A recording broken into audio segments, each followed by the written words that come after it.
When I started this clinic, I was hoping that more doctors would follow my lead and join me, maybe even part-time, but no one did. And in fact, over the last 8 years, it seems like I've become somewhat of a pariah or an outcast. When I used to work in the ER, I was making good living, very comfortable. We saw a number of uninsured patients, and I recognized that a lot of these patients were my neighbors, some of them literally my neighbors. People like barbers, sawmill operators, workers at convenience stores, mechanics. I had to see these people every day who I know could be treated more compassionately, more cost-effectively in another setting. I felt like basically, even though I was working in the ER, I was walking around them, and I was not being a neighbor to them. Kept asking myself the question, is this what a good Samaritan would do? I really sensed in my heart that God wanted me to provide medical care for these people outside of the ER, and who was I to question what God wanted to do? About 8 years ago, I opened Patmos Emergency Clinic to provide care for the uninsured. On average, I have about 5,000 patient visits a year. About 60% of those don't have insurance. About 25% have high deductible commercial insurance. So how are you feeling today? I couldn't sleep very well. Did you take your blood pressure medicine this morning at all? No. No? Okay. I took it. All right. A lot of people thought what I was doing was foolish, and they probably were right. In the eyes of the world, I think it is foolish, but God has a different strategy.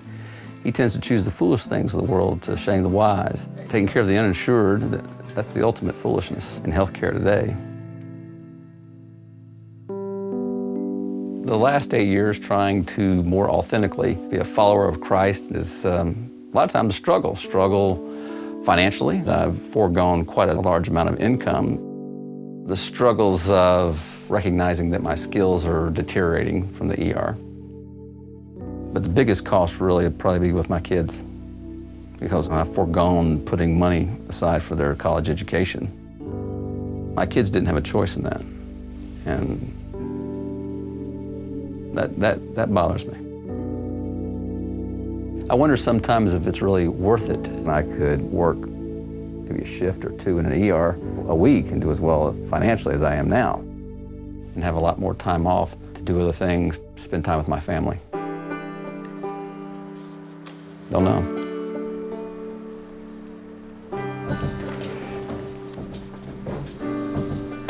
How you doing? I've been worried about my toe. This morning, it was swelled and throbbing real bad. You weren't going to go to the ER. And the reason you weren't going to go to the ER was what? I mean, that thing needed to be fixed. Expensive. I'm being garnished for 12 years ago. Well, let's take a look at it. That's tender right there.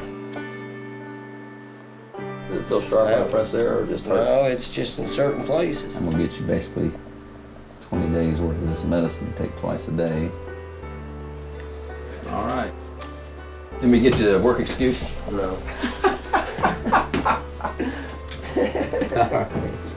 Joe was a guy who got good care who wouldn't have gotten good care. That's satisfying. He would have been another invisible casualty of our healthcare system. Somebody who would have fallen through the cracks, and somebody I was able to help.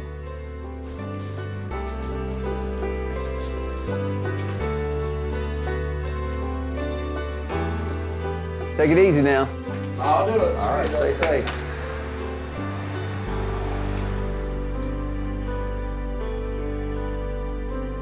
It's been worth the risk, I think, because I kind of afraid of the type of person I would have become had I continued doing what I was doing.